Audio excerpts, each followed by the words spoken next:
1741. You may be owed some money for the lost value of your repaired vehicle. And visit us at GulfieMotorsports.com. Hello there, Tampa Bay. This is former NFL and college football coach Jimmy Johnson. Listen to the Kelly Show every Monday starting at 5 p.m. They can sure use the attention. And this is former Major League Baseball player, Hall of Famer Wade Boggs. I also hope you listen to the Kelly Show every Monday starting at 5 p.m. They can darn sure use the money. Hi there. This is marine wildlife artist and conservationist Dr. Guy Harvey. Please listen to the Kelly Show every Monday starting at 5 p.m. They need to feel worthy. Tune in Saturdays from 3 to 5 p.m. for Miss Sarah's Dynamic Gospel Power Show. That's 2 hours of great gospel music every Saturday from 3 to 5 p.m., all brought to you by the Ozona Pig Restaurant in Ozona. Yes, that's every Saturday from 3 to 5 p.m. It's Miss Sarah's Dynamic Gospel Power Show. Tune in on the Tan Talk Radio Network. Sean W. Scott has been practicing elder law and qualifying clients for Medicaid for over 30 years. While his practice is in all areas of estate planning, such as durable power of attorney, healthcare surrogates, and wills, planning ahead is never too soon. You need to make sure your income and assets are protected so that you can take care of you and your loved ones. Florida law is very specific on how and what is protected. Give Sean a call. He can help. 727-539-0181. That's 727-539-0181. This is the Tan Talk Radio Network.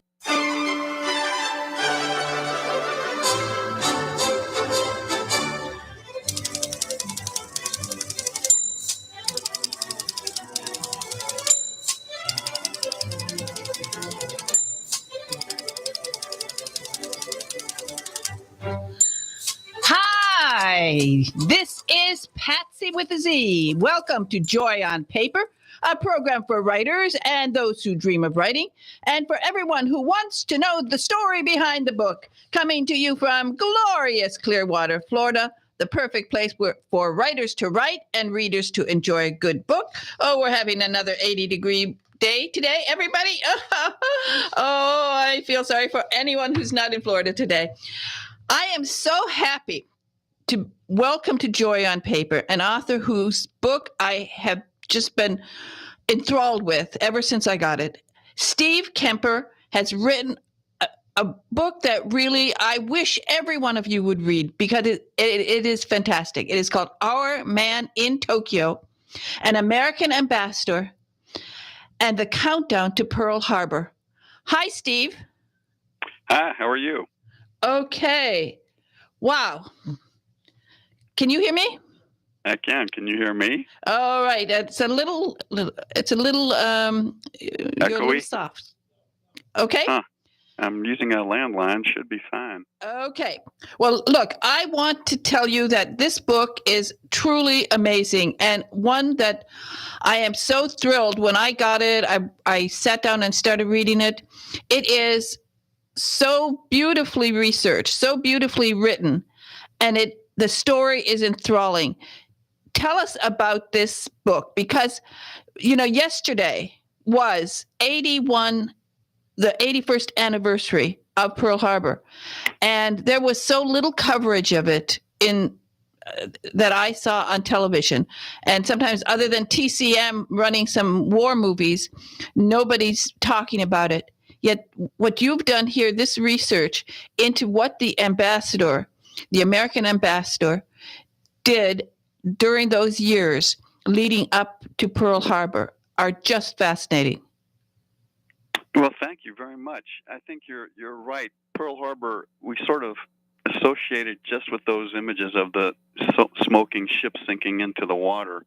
And that's mostly what Americans know about Japan before World War II began. And in fact, what the 10 years previously, the decade that I write about, is full of drama, chaos, violence, plots, coups, assassinations. Japan was a hot mess back then, and our ambassador, Joseph Grew, had to somehow deal with that, try to maintain our relationship with them. Now, he is a fascinating person, and we are so lucky, and for you, so blessed that he kept diaries. And this is a wonderful for people, when you're doing research and you have the main character, he's kept diaries for you to work with. That's a tremendous gift, isn't it? Oh yeah, his diary just in his Tokyo years alone runs to 6,000 pages, and then there are of course all the thousands of pages of his dispatches back and forth to Washington, and all his letters, and all his speeches. Made it for a researcher like me, it was like falling into a beautiful chest of gold. Now, he is a fascinating person. The entire family is fascinating, but he's certainly fascinating because when he was appointed in 1932, so he's there, right there, in the hot spot from 1932 to 1941. What did he see? What did he discover? Because most people don't have any idea what was going on in Japan or what led to the war. Well, the military in Japan had these grand imperial ambitions to take over the Far East, to become the dominant power in the Far East, as Germany was proceeding to do in Europe. And the successes of the Nazis just encouraged this sort of global megalomania in the Japanese military, in the right wing. And so they kept pushing and pushing to expand. And there are good reasons for this. Japan's a small country, very resource poor.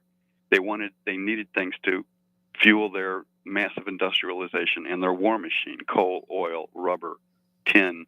And unfortunately, the way they chose to do that was to conquer, to use violence to get it, instead of using trade, which Japan had done for the previous 30, 40, 50 years. And they really believed that they could... Well, they did. They took these countries, but they had this long-term vision that they could control these countries forever. I mean, where did this come from? Boy, to try to go into the mind of a fanatic is a difficult thing. It came from their absolute conviction that Japan was the superior race in the Far East, and that they had a duty, a destiny to rule over all of these people and all of these nations. And they got that idea partly from their excuse was they had a divine emperor, and a god deserves a large kingdom and deserves to be in control of volumes and populations of people. And so this drove them, as well as, of course, more venal things such as they wanted power and money and influence. So when Joseph Grew arrived in Japan, now he had already been, in the foreign service for quite a few years. He was aware of the world situations. He was very intelligent, well educated, but he had certain opinions that perhaps didn't go along with the standard Foreign Office ideas. Well, that's true. I think that became a bit more true as the decade wore on, and Grew got more and more frustrated with both the Japanese and with the American State Department. He was a good soldier in his own words, and so he faithfully conveyed our policies to the Japanese and faithfully gave information to the State Department. What he was frustrated about occasionally was our State Department's inflexibility, our Secretary of State Cordell Hull's seeming inability to recognize a diplomatic opportunity and seize it, instead sticking to his high principles, which Grew admired, but which got in the way of diplomacy, which is based upon compromise. So tell us a little bit about the man and his life in Japan. How did he fit in? How did he enjoy this posting when he first got it? Did he expect it to be such a long one? Well, he did. He loved Japan and he loved the Japanese. He said it was his favorite posting despite the failure. He said that at the end of his term. He found much to admire in the Japanese. Of course, there was much to abhor on the right-wing side. So he was respected in Japan because they understood that he was trying to understand them, that he wasn't solely an advocate for the United States. He was listening to them. He wanted to understand their position, and then he would tell them where their position had gone awry and what they needed to do to keep the United States from being angry about it. A telling detail to me is an ambassador must entertain lavishly to rub elbows with people of influence so that he can influence them. And his dinner parties were almost always about half Japanese. And the other embassies in Tokyo rarely ever invited a Japanese to their dinner parties. Grew thought this was odd and not the way to do diplomacy. He wanted to fit in. He wanted to have personal relationships that would help him deal with the Japanese, that they would trust him, they would listen to him. And, of course, all this personal diplomacy, this empathy, it can't withstand fanaticism. It gets blown away because fanaticism has no interest in logic, compromise, rationality, truth. Now, by 1932, when he arrived, what was, for Japan, how militarily were they advanced? What was their situation at that point in time? They were probably, in Gru's opinion, they were the mightiest army in the world. Still mightier than Germany, because Germany had not quite rearmed. It begun its rearmament. And certainly more mighty than our Army and Navy, which had been allowed to sort of lapse after World War I as we retreated into isolationism. So they were a big dog on a chain that they were trying to break, and Gru saw that clearly. And so did Herbert Hoover, president, who sent him there because he was concerned. Japan had just invaded Manchuria in 1931, the Army, and the Army had done that without first seeking permission from the civilian government in Japan. So that means the military is getting off the leash and the civilian government isn't controlling them. So that's a perilous situation that needs a diplomatic response. So Ambassador Gru informed the President of the United States, well, during that period, that Japan was arming, and they were arming quickly, and they were very strong. Didn't this have any impact in Washington? I mean, in 1932, didn't they say, "Well, gee, let's start a military, operation here"? But instead, we were just sitting back and waiting. I still, when I look back on it and I see some of the films and how ill-prepared we were in so many ways, it's hard to understand. Well, that you're going farther back into history. After World War I, we felt like we had sort of gotten sucked into Europe's war. A lot of people in America felt that way and wanted to have nothing to do with other people's wars. And that became our foreign policy was based upon that we are an isolated nation and we will take care of ourselves and we're not going to take care of you. So, a military response is not the best response.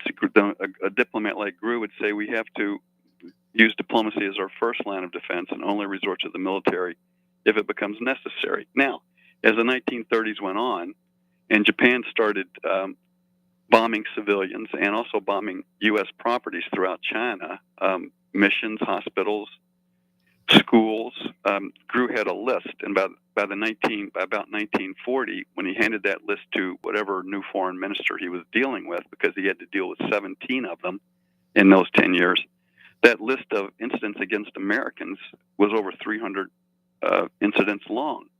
And Americans started to become aware of this and get angry about it, naturally. There was also the Japanese bombing of a U.S. gunboat on the Yangtze. The gunboat was there to protect American interest in China.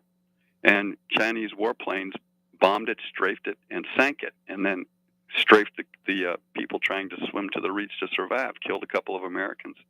Gru thought we were going to go to war over that. That was in 1937.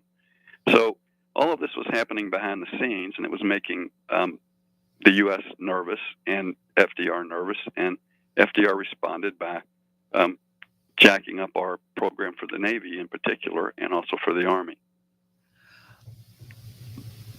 At that time, during that period, they built a lot of ships. The Japanese built a lot of ships. We didn't find this alarming that definitely they were going to be a military action if we didn't do something? Oh yeah, it was alarming, and that's why we were trying to build our military. But that takes time, and so we didn't want to have a conflict with Japan while they were clearly superior to our forces. Now, even Japan knew in their war games they always lost. After a year, maybe two, they would lose to the United States every time they did a war game. So that's why they devised this strategy at Pearl Harbor. We'll bomb them. We'll frighten them to death, and they will come to the negotiating table and give us what we want. We won't have to go to war, because if we do, we're going to lose. It's a kind of a stupid strategy, but that's what they chose to do, because they were gamblers and fanatics. So, what was Ambassador Drew's relationship with the rest of the Foreign Office in Japan? Were all of the other people sort of supporting his goal? Yeah, I think I can say that the answer to that is yes. He was very admired by everybody at the embassy, as far as I can tell. People wanted to serve under him. He was, more or less a legend in the State Department, considered our top diplomat. And he always, part of the reason that people felt that way about him, he would run his ideas by them. He would run his important dispatches by his close associates at the embassy to see if they had ideas, corrections, emendations. And that, of course, gave them they were part of the decision making. They felt like they had a voice. And so he was very admired, and he got along with them well. No, I think he was, he was a pretty good leader. Well, tell us something about his personal actions in Japan. What are some of the incidents and some of the things that he did in Japan on a personal nature? Well, one of the important things to me is, and it was new to me until I researched this book, was that in late summer, early fall of 1941, just a couple of months before Pearl Harbor, the premier of Japan, Prince Konoye, asked for a private meeting, a secret meeting with FDR to try to come to some agreement to avoid war. And he offered to do this on U.S. property, in U.S. territory, immediately. And he had the backing of the Army and the Navy to have this meeting. So Grew, as a diplomat, was very excited and pushed this hard at the State Department. And he could never get an answer from Hull, that he could never get an approval for this meeting. So that was one of the things he was most frustrated by. Hull allowed that idea, he strangled it in the crib, essentially, by making so many preconditions for the meeting that the Premier of Japan and the President of the United States never were able to meet to come to terms before violence occurred. Well, Grew was an impressive person, even as a young man. Tell us a little bit about his earlier life. Well, he was born into pretty good wealth in Boston. Family lived on Beacon Hill. He went to Groton for prep school and then went off to Harvard, as his father had and his brothers had. And then he decided, instead of going into Boston business or banking, which is what his father expected, he said, no, those things bore me. I want a life of adventure.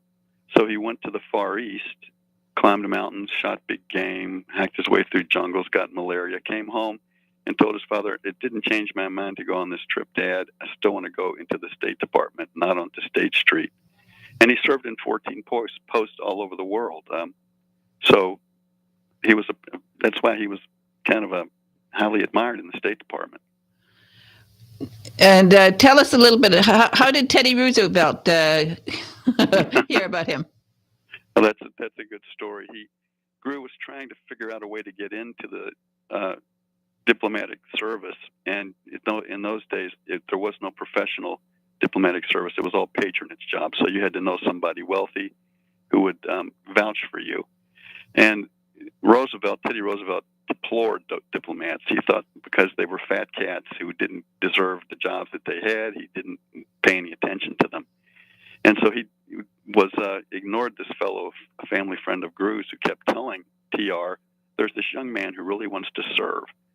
And that TR said, I don't care. If he wants to be a diplomat, he must not have much ambition and must not have much character.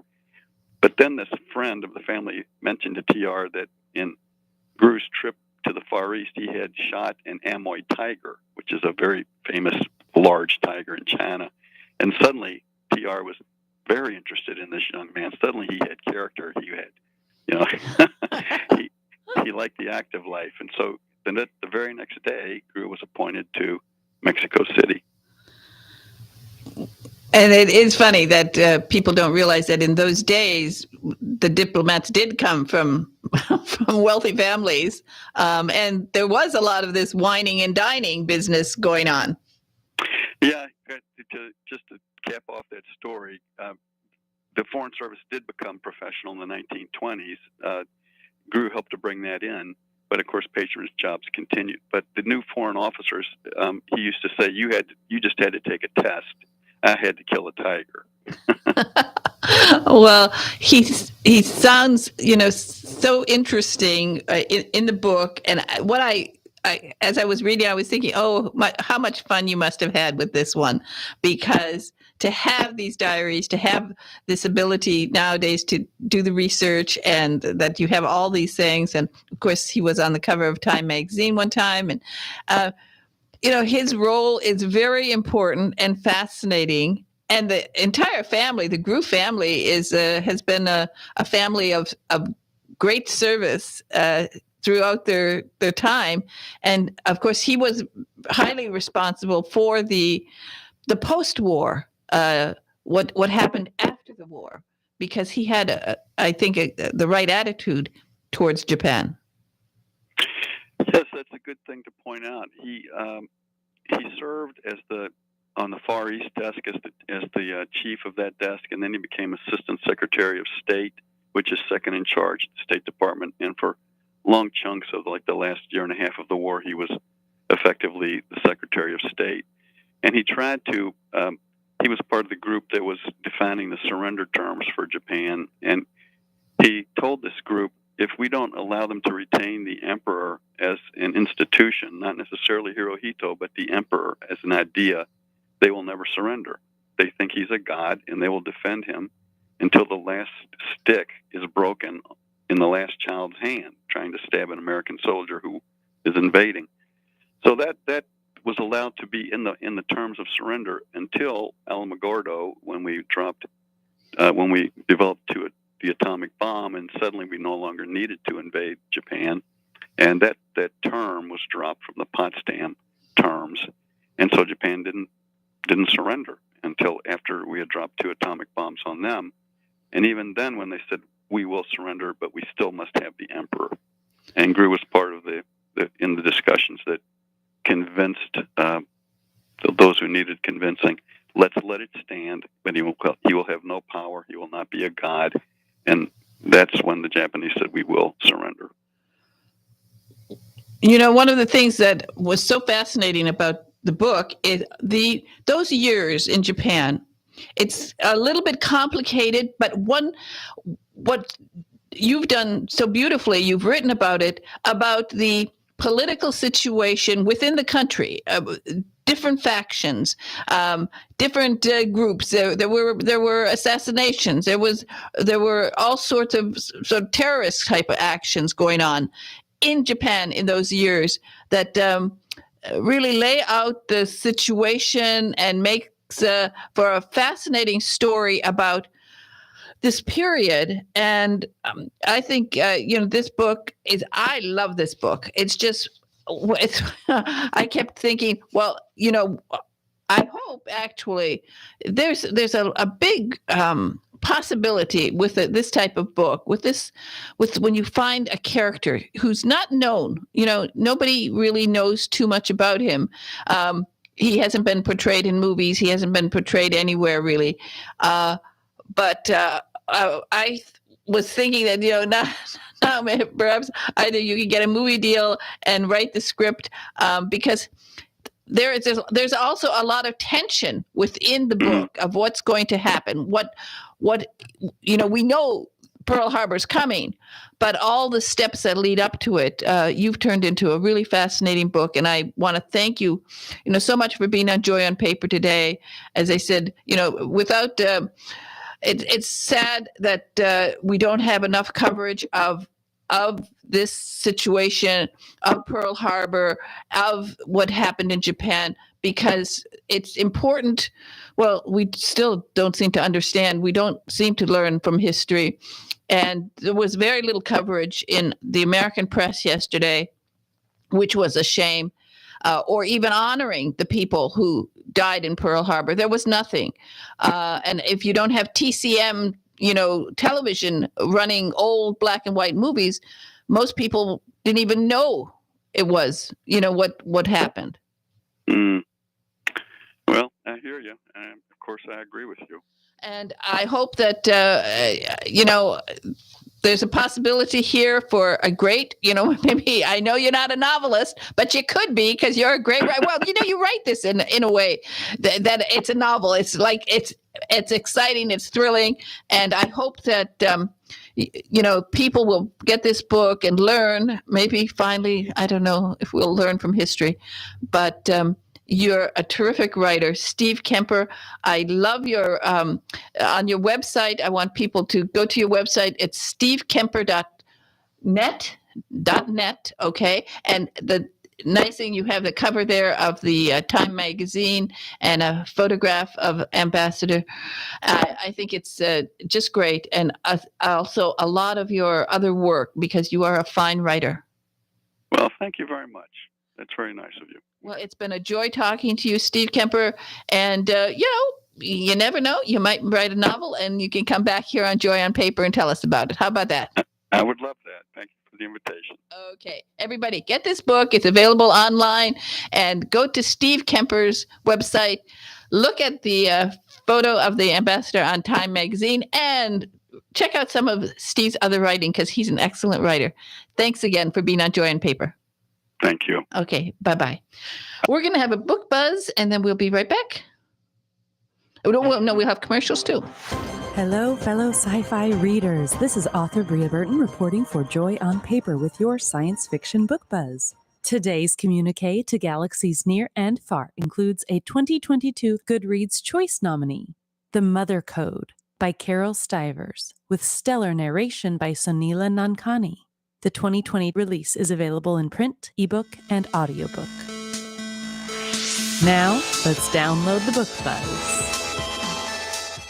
A virus decimates populations all over the world, and a team of U.S. military tech experts execute a plan to save humankind from extinction. Their solution involves genetically altered embryos immune to the virus and artificially intelligent mothers who can carry and deliver the babies. In the event of human extinction, these mothers must be programmed to raise the only hope for the future. A colonel's fateful misstep changes the course of humanity, and the dual timeline fast-forwards to a harsh desert region where a robot mother called Rosie raises a child who knows no mother but her. As the past and future collide, a new set of challenges emerge, a battle for human survival and the unexplored bond between a child and his AI mother. This thought-provoking and richly scientific debut novel grapples with questions of motherhood while exploring human survival in a post-pandemic world, creating a cathartic experience for readers. Author Carol Stivers received her PhD in biochemistry from the University of Illinois at Urbana-Champaign and went on to postdoctoral work at Stanford University before launching a career in medical diagnostics. Her combined love of writing and her fascination with the possibilities of science brought to life her first novel.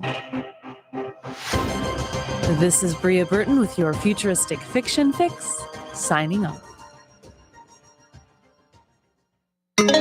This is the Tan Talk Radio Network. Are you ready to eliminate your home energy bill? Well, get ready to harness the sun. Go EHS, Effective Solar Solutions by Efficient Home Services. With no upfront costs, you can save money on your utility bill and even eliminate your electric bill altogether with EHS Solar. Call EHS, the #1 solar installer nationwide. We know how to customize your home. EHS handles every project in-house with no subcontractors. Remember, no upfront costs, tax breaks, and the best company in the business, Efficient Home Services. Schedule an appointment today at 727-353-3757. Visit our website and download your free buyer's guide to going solar at www.goehs.com. Go solar, go savings, go EHS. Call 727-353-3757 today to talk to our experts.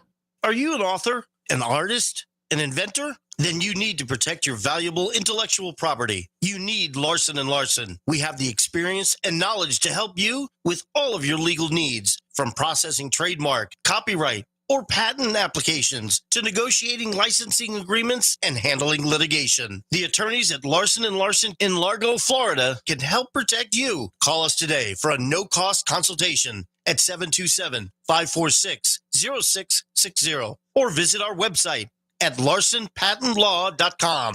Do you dread being called on to speak at meetings or family functions? Have you envied those who can sway an audience with well-chosen words?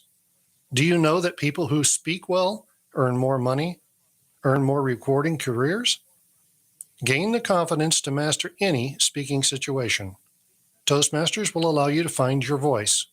Go to toastmasters.org to locate the club nearest you.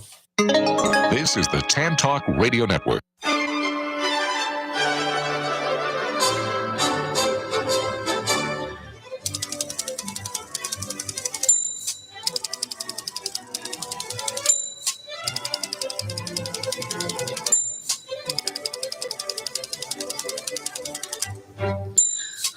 Hi, this is Patsy with a Z, and I am back with my next guest, and it's not often that I get somebody who is an arms expert and has negotiated contracts or what I don't know what she's negotiated, a lot of things. I am so happy to welcome to Joy on Paper Suzanne Perry. She is a Soviet expert, and we certainly need Soviet experts at this time. I know that one of the things that she has done is that she is a control specialist. She was with the Pentagon, and she negotiated with the Conference on Disarmament in Europe. So, Suzanne, hi. Hi, Patsy. It's great to be here. Wow, you are impressive. Oh, boy. Well, I like to point out the difference between having a lot of knowledge about the former Soviet Union and being a Russian expert, meaning my expertise goes back 4 decades. My expertise is not current. So that's just a little qualification. But I did have the really good fortune to work in the Pentagon in the 1980s and was part of the negotiation, the first security agreement after Mikhail Gorbachev came to power in the Soviet Union in the 1980s, and we reached the first agreement with him called as you said, the Conference on Disarmament in Europe, and so I have that interesting, and it was an exciting time, that interesting bit of experience, I would say. But there are a lot of people out there now who know a whole lot more about Russia and what's going on in the last 20 years than I do. However, I'll say that. So, well, we never get tired of talking about Russia. It looks like it seems like it, doesn't it? It's just like the bad penny that keeps turning up. It doesn't stop. And your book is called Lost Souls of Leningrad. It is fantastic, and you have to tell us all about it, because what you've done here is you're taking us back in time to, again, a period that, we're so involved now in thinking about Russia. What's Russia doing? Why are they doing it? Trying to understand their mindset. And I suppose a lot of it does come from what happened in Leningrad. Tell us about this story and how you came about writing it. Yeah, I'd love to do that. So I always characterize the book as equal parts war epic, family saga, and love story. It is about love and hope and resilience, the resilience of the human spirit, as much as it is about the horrors of war and authoritarianism. But it focuses on this single episode during World War II that has been not much written about. And the reason is because it was one of the greatest disasters in World War II.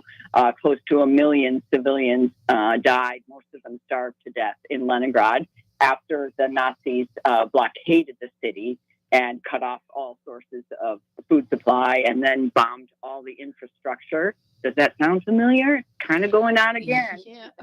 They bombed all the Nazi Germany bombed the infrastructure in Leningrad, destroying power stations and water supply and all of that. So things became extremely primitive. The story, because it's such a difficult period, I really strove to make it a little bit uplifting.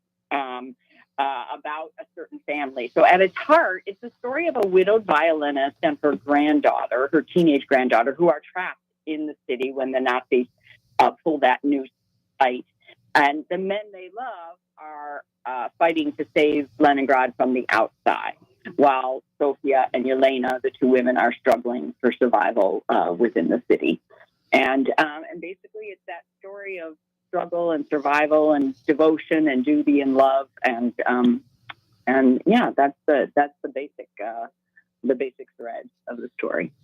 And explain why Leningrad was such explain Leningrad, because some people might not even know there was a Leningrad, or yes, and of course Leningrad. I mean, St. Petersburg. It has it changed names 3 times in the 20th century. So originally, St. Petersburg, which is what it's called today, the largest northernmost city in Russia, it was founded in just after 1700 by Peter the Great. A lot of people have heard that name, one of the great czars in Russia, and it was St. Petersburg for couple hundred years, and then in World War I, they changed the name to Petrograd for about 10 years, and then when Lenin died in 1924, they decided they wanted to honor him, and they changed the name to Leningrad. And then when the Soviet Union fell, in 1991, it reverted to St. Petersburg. And it is a gorgeous city. It's a city that really was through a lot, because the revolution in 1917 started there. And then the war, was brutal on the city, but it has really come back to life in the last, 20, 30 years or so. But I very much wanted to write about this episode, in part because I was a student 40 years ago in Moscow, and we took a side trip for a few days up to Leningrad. And for me, the most striking thing about that trip was going to a cemetery. There are several cemeteries, big cemeteries in Leningrad. One is called the Piskarovskaya Memorial Cemetery, and over 500,000 mostly civilians, some military, but mostly civilians, all unknown, are buried in mass graves there. And it is the most moving place. It's very unlike a cemetery like Normandy, where you see the crosses and the Stars of David going off into the distance, or Arlington Memorial Cemetery also. It's these big, rectangular, low to the ground mass graves, and they only have a single marker on them with the year and a designation whether they're military or civilian inside. Buried there. And I was so moved to think of the enormity of the disaster and all those people whose lives were snuffed out. And I was 21, and it was just a very moving moment in my life. And I mean, I had no idea of writing anything at that time. I wasn't interested in writing. I was going on to graduate school and then the career in the Pentagon that we talked about. But decades later, when I decided I did want to write, I knew right away what I wanted to write about. And there it was. So that's how the story came about for me. Well, it's fascinating the way you're telling the story. As you said, it's also a love story, and Sophia, it sort of also touches on women's position in the world, because Sophia, of course, was with the Leningrad Philharmonic. She was a first violin, which in those days was unusual. So she had been trained in Paris. She's in Leningrad, and her granddaughter, Lena, so you've written the story that is all encompassing, a love story, the history of what was going on there. And as you said, in Leningrad, which was, of course, this is at the time of Stalin, it's still part of this 5-year plan. And people have to understand also Leningrad, St. Petersburg, the importance of the port there, and why Germany was wanted to take Leningrad. Yeah. And well, Hitler also had I'll say a little vendetta against that city, in part maybe because it was the start of the Bolshevik Revolution. It was where the revolution started, in 1917. And he really, he wanted to get all the cultural treasures from the Hermitage Museum and other places and then destroy the city. And it, of course, thankfully didn't work out for Hitler quite. He did, murder about a third of the civilian population, but they held out. One of the things that was interesting and difficult about this episode is that at the time, the siege, people were very much drawn into themselves. They were just trying to survive, right? Just trying to find their next mouthful of food. And to write a story about that was definitely a challenge. And that's actually why I have 4 characters, the 2 women and then the 2 men, the men they love, because I wanted to include all different parts of what was going on during the siege, not just the women struggling for food, but also I wanted to include music, because it's a fascinating thing that music performances went on into December, and people were dying in droves by that time, and still they had musical performances in the city. And the young man in the novel, the young soldier who's Lena's love interest, Pavel, he's working outside of the city on something called the Ice Road, which is really just an amazing part of what the Soviet government did to try to save the city. The largest lake in Europe is only about 25 miles east of Leningrad, and it freezes over in the winter. So they had a huge operation with 6 lanes of traffic, 3 going each direction. Just 30,000 people worked on this, shuttling across this part of the lake, this small part of the lake, to reach Soviet territory, and they brought food in that way. And so I wanted to include all these different aspects about the siege, and that's a reason I set it up with a 4 point of view characters as it is. Well, I think it's beautifully done. It's always difficult to write about such a tragedy and the suffering, as you said. But they did continue with the music. But at the same time, people are eating the wallpaper, licking the walls. Yeah.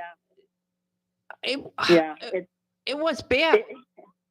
Yeah, it's really, really, I mean, I don't want to give away a lot of what's in the book, but of course there are some, really terrible things that happened, and those things did happen. I mean, this book, all the incidents that you read about in the book actually did happen. They just happened to different people, right? My characters are all fictitious, of course, but it really was, a gruesome period. And I will say, you mentioned Stalin, and of course, he bears a certain responsibility in simply because he had not prepared his nation for war.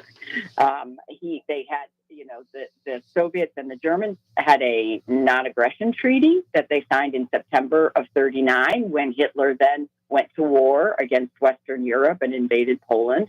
And, the Soviets were sitting tight, thinking, at least Stalin was thinking, oh, they aren't going to attack us.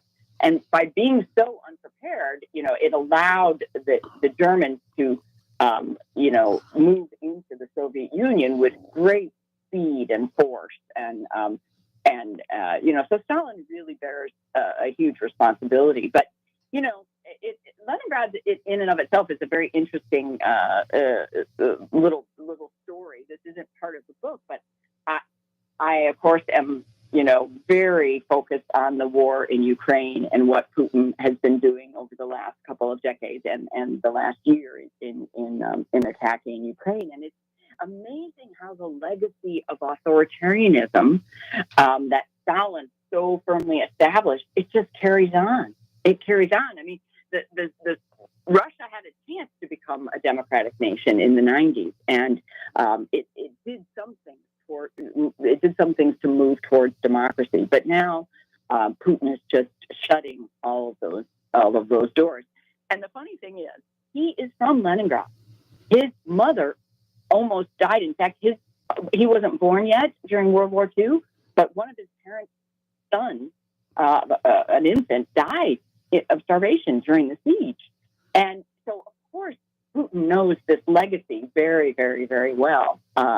And to me, it's just the height of irony, right? He's bombing Ukraine and using winter, as a weapon, just like that was done against his hometown, 80 some years ago. It's really, yeah. Freezing people, and it's the dichotomy of. You have, on the one hand, people who are they're so fascinating. They love culture. They have love beauty. They have wonderful art. They have wonderful music. They have amazing authors. Yeah. And on the other hand, we have this, what we're now discovering with the Russians, the brutality that is just boggles the mind. How do you, having lived in Russia, can you understand this? On the one hand, they go to the Bolshoi Ballet, and on the other hand, they're doing what they're doing in the Ukraine. Yeah. I mean, of course, it's very hard to understand and to make sense of, but there are some things that sort of stand out. And over the centuries, Russians like their rulers. Let me just put it that way. They like their strong men.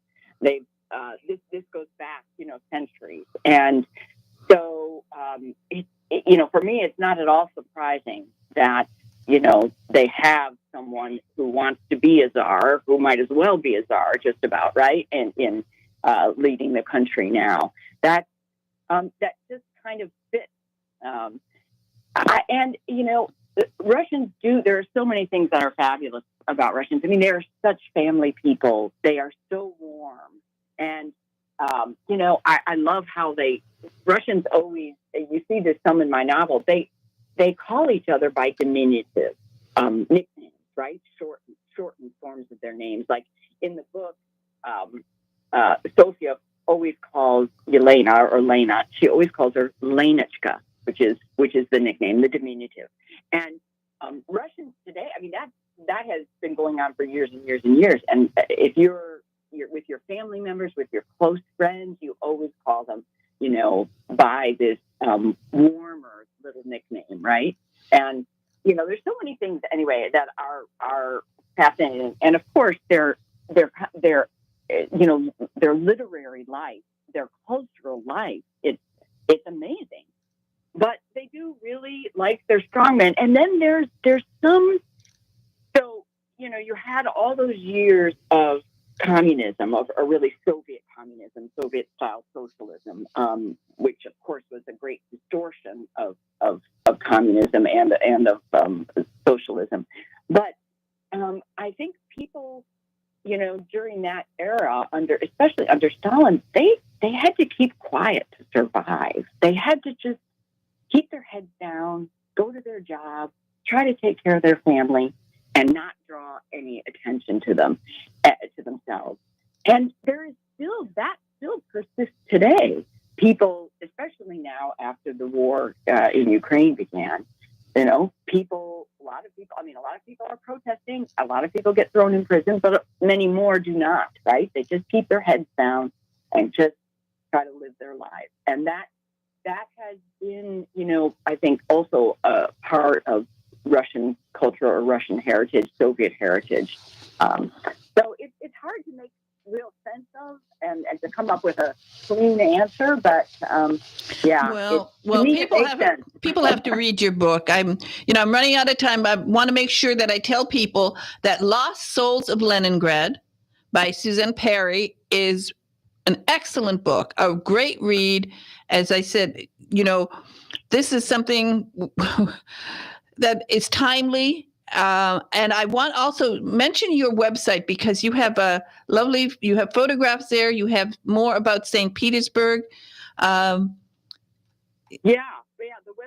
website is www.SuzannePerryWrites. So my name and WRITES.com,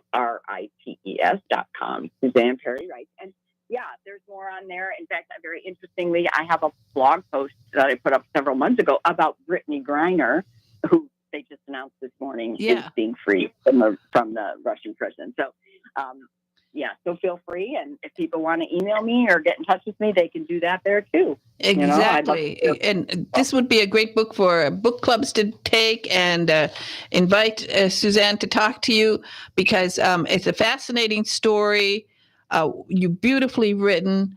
And Suzanne, I want to thank you so much for being on Joy on Paper today. It's been really an honor to talk to you. I know that you're going to be writing more and more books. I think, and there's definitely a market because you're looking at the Soviet experience through eyes that have been well trained with all the work that you did in Russia. So thank you so much for being on Joy on Paper today. Oh, thank you, Patsy. I really enjoyed talking to you. Thank you so much. Okay. Well, people, it's a fantastic book. Get it. Okay. Bye-bye now, Susan. Bye-bye. Wow. Okay. Well, I'm so happy that I got to talk to her because it's a great book. And, two history books today.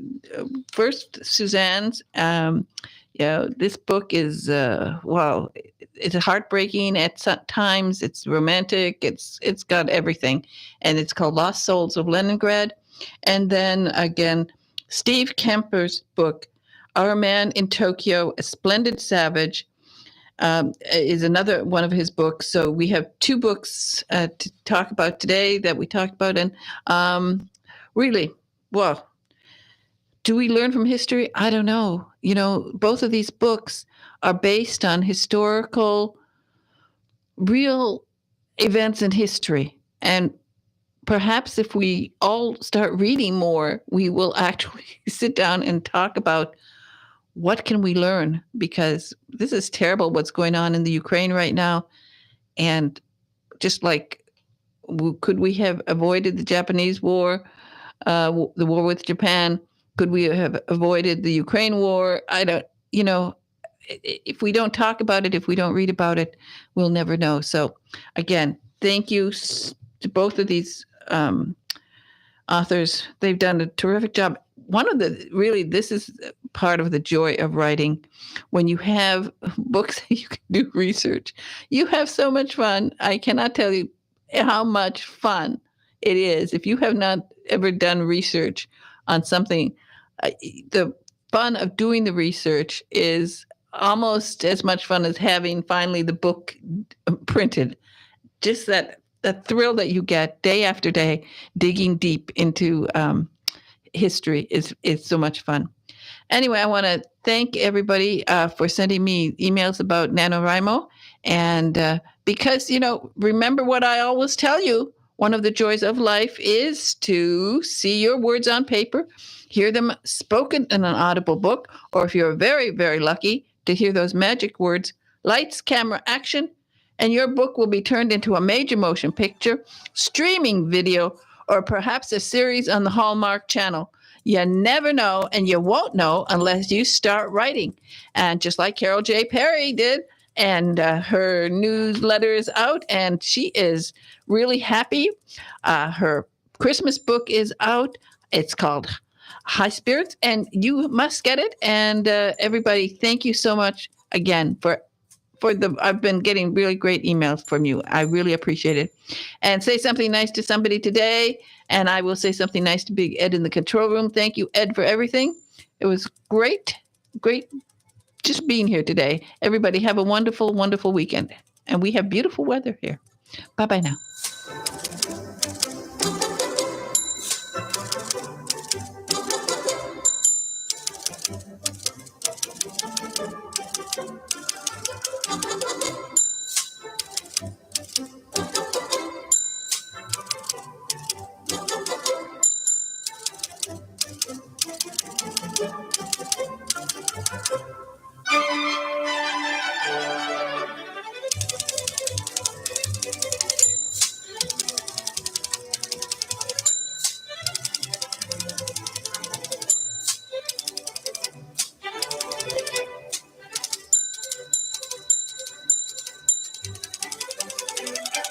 WTAN, Clearwater. FM 106.1. WDCF, Dade City. FM 102.3. WZHR, Zephyrhills. FM 104.3. Listen.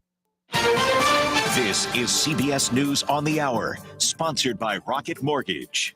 I'm Steve Kathan. Months of fear and uncertainty over for Brittany Griner's loved ones. The American basketball star has been released by the Russians in exchange for convicted arms dealer Victor Boots. Griner's wife, Sherelle. I'm just standing here overwhelmed with emotions, but the most important emotion that I have right now is just sincere gratitude for President Biden. I'm Stephen Portnoy. The deal to bring Brittany Griner home leaves behind retired Marine Paul Whelan, who was convicted in Russia of espionage charges the U.S. calls false. This was not a choice of which American to bring home. The president insists the Russians view Whelan's case differently from Griner's and refuse to allow his release.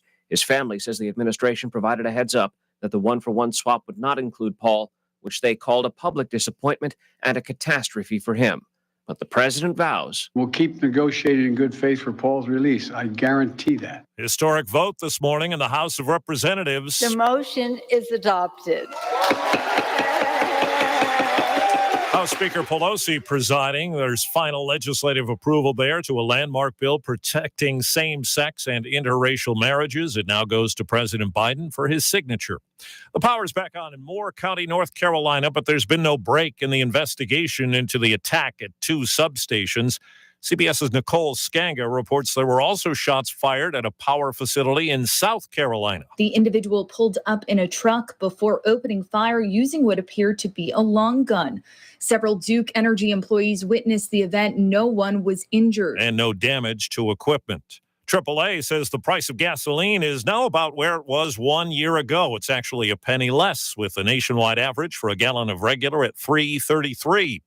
This Florida woman's glad prices are lower. I just graduated from college recently, so the fact that it's down now, it's definitely very helpful financially. It seems most car makers have met the goal to have a potentially life-saving technology on their vehicles. There are now only a relative handful of vehicles that don't have automatic emergency braking, the result of a voluntary agreement made by 20 car makers. Insurance Institute for Highway Safety Research Director David Zuby says the technology prevents collisions. We estimate a 50% reduction in those types of crashes. GM and Honda haven't quite met their goals, but Zuby says they have made progress. Jeff Gilbert, CBS News, Detroit. Checking Wall Street, right now the Dow is up 229 points. The NASDAQ is up 122, and the S&P 500 is up as well. It's up about 29 points.